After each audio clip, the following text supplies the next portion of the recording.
Power 98.7. Now we're talking.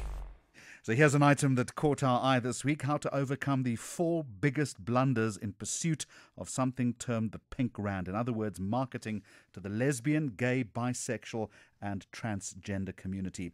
Mike Dos Santos has written on the issue. He's a strategist. He's from the agency called the Strategy Department. Mike Dos Santos, good morning to you and welcome to the program.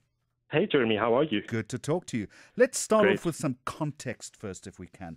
This, Yes. this LGBT community, how big is it? How influential is it economically in South Africa? Well, Jeremy, we're looking at a market around the size of 5 million consumers. So this was based on a study that was done by the Associated Business Network of South Africa a couple of years back, which found that roughly 10% of the market in South Africa is gay or lesbian.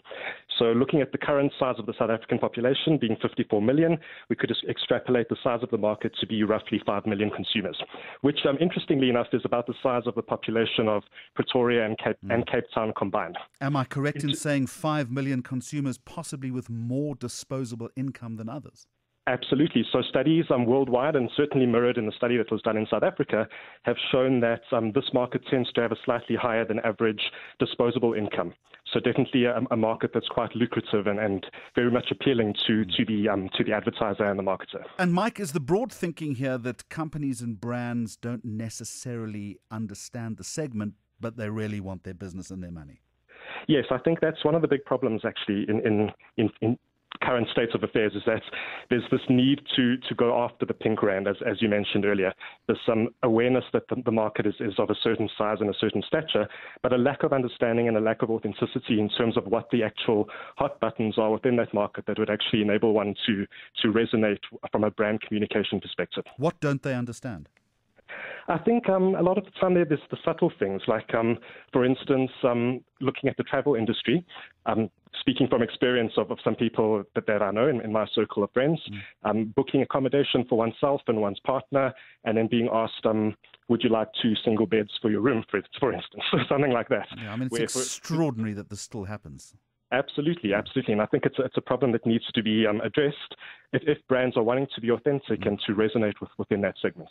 You've got 4 blunders: exclusion, inauthenticity, assumption and insinuation, also stereotyping. I want to get to those in just a moment. Yes. But before we get there, can you lump this entire community into one category? It's in many ways, it's like saying exactly the same thing about the black market, which marketers like to refer to, which we all know is very layered and very nuanced. Isn't exactly the same thing applying to the LGBT community? Absolutely. I think there's definitely this assumption that we're speaking of a monolithic market, when in fact we're looking at 4 subsegments with various subsegments within those subsegments. So absolutely a case of not wanting to lump them together as one monolithic segment. Of the 4, lesbian, gay, bisexual and transgender, which would be the market in ascendancy? Which would be the one that marketers should be focusing their attention on? Or is that a disingenuous question? Well, no, I think it's a fair question. I would say that the bulk of the studies that have been done on the segments have focused specifically on the lesbian and gay segments of the markets. I would say perhaps there's a greater need for understanding of the bisexual and the transgender side. I don't think too many studies have been done specifically from a South African perspective to understand those segments a lot better. In your very well-written piece, you say one of the key advantages that South African marketers have is the opportunity to learn from the successes and conversely the failures of international brands in their attempts at engaging the LGBT market over the past couple of years. We do know that there have been some very ham-fisted attempts at trying to corral this market. Where have the failures been? Who's got it wrong? Well, I'll give an example actually from a South African perspective of a brand that wasn't necessarily targeting the LGBT community, but used an appeal in their messaging that sort of alienated and painted a very stereotypical view and actually was quite controversial. I won't mention the brand's name, but it was a brand of margarine whose brand promise is all around heart health and promoting a healthy heart. So we know who we're talking about. I think I know where you're going with this one, yes. Yes. Flora, yeah, okay.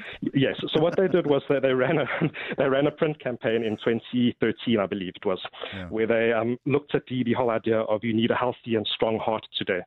And one of the executions featured a human heart made out of china with a bullet with text in it hurtling towards the heart. And in the bullet, the text said something along the lines of, Dad, I'm gay. And so basically the insinuation there was that coming out is something that will shatter the hearts of parents, which might be the case in some cases. But I think the issue there was that it essentially took that moment of coming out, which is quite a momentous and often very anxiety and very stressful situation, and reduced it to a cheap joke to plug margarine. So I feel that. So do brands get this like that? Do brands get this wrong in just the messaging? In other words, the copy that they're putting across, or is it more subtle? Is it in the tonality? Is it in the nuance? Is it in the language? I feel it can be a combination. I think that there are various elements where one needs to be cognizant as a marketer and as a strategist or as a communicator of how you resonate with your audience. So things like language, things like symbolism, things like insinuations, going back to those blunders that you mentioned earlier on, are definitely things that I think can backfire. I think sometimes we do also tend to take ourselves a little bit too seriously as people. There are cases where, we have a sense of humor and we can laugh about certain things, like, for instance, the Net Florist campaign with Harold's relationship hotline, which I quite like. Those executions, I think they paint maybe a stereotypical picture of the gay man, but at the same time, there's a certain human truth and a resonance and an endearment in that. But who determines the line? Either way. Who determines the line between something that's humorous and something that's offensive, or is it a moving target? I feel like attitudes are changing. I think as societies become more accepting of the LGBT community, that we ourselves as a community tend to have a sense of humor about things.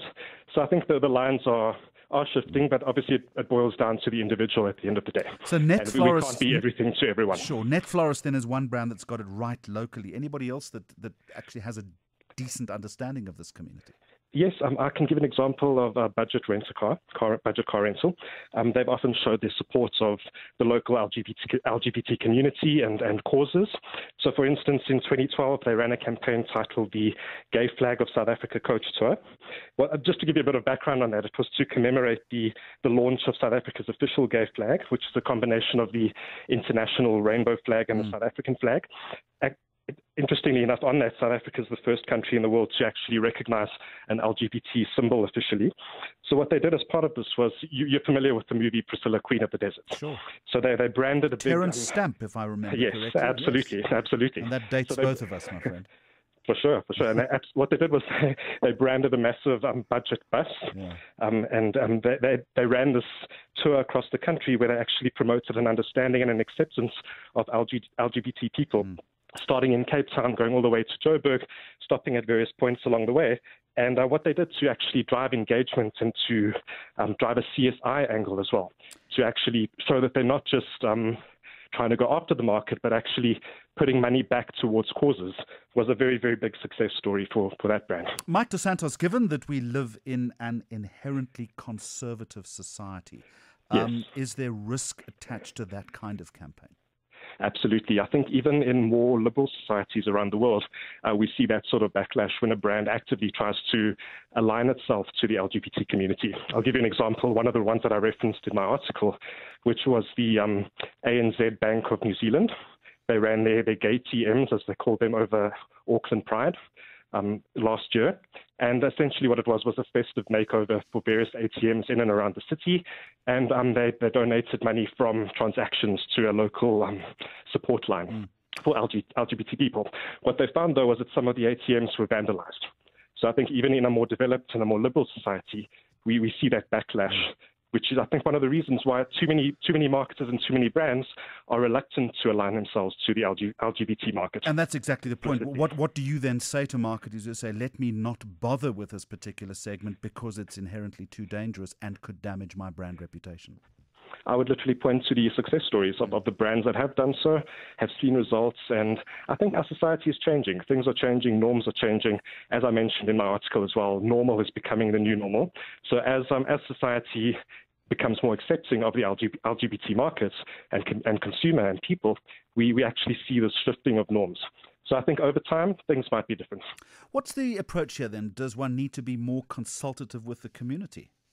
Definitely. I think the brands that have really gotten it right are those that have gotten to understand the consumer, to immerse themselves in the consumer's world, and to avoid falling back on those trite portrayals and stereotypes and cliches that are too prevalent within the field of LGBT marketing. Explain to me, though, what the fundamental difference is between a heterosexual consumer and a gay consumer when it comes to buying any type of product. How would the messaging need to change?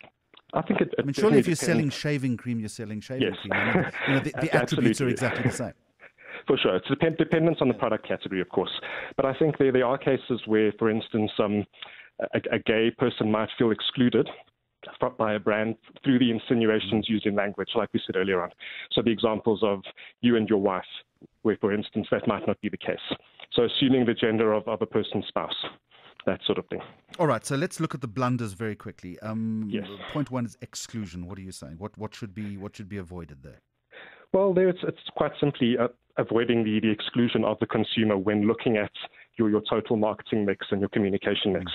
I think too many brands have been overly conscious of being associated with the LGBT market to the point that they've either excluded or been what I termed inclusively exclusive, where they've actually thought that all they need to do is incidentally be in the places and the spaces where LGBT people are, and that's enough to drive engagement and sales. The second point you make is inauthenticity, but that would apply surely to any brand. Yes, absolutely. I think as marketers, as strategists, we always strive to be authentic in our communication and in our approach to engaging the consumer. But I feel that in this market specifically, a lack of understanding and a lack of authenticity can yield some very terrible results. We've spoken about stereotyping, and the other one, which is allied to that, is assumption and insinuation. And Yes. that's just that's taking the mickey. Absolutely. Either taking the mickey or sometimes I think it's done unintentionally. For example, through language, like the gay lifestyle was an example that I used in my article. I think too often we throw this term around and then not realizing the insinuation behind that. So the insinuation being that being gay or lesbian or bisexual or transgender is simply a lifestyle choice and not something that's innate to a person. Mike Dos Santos, thank you very much indeed. He is a strategist with the company, the agency, the Strategy Department. This is the Power Week with Jeremy Maggs.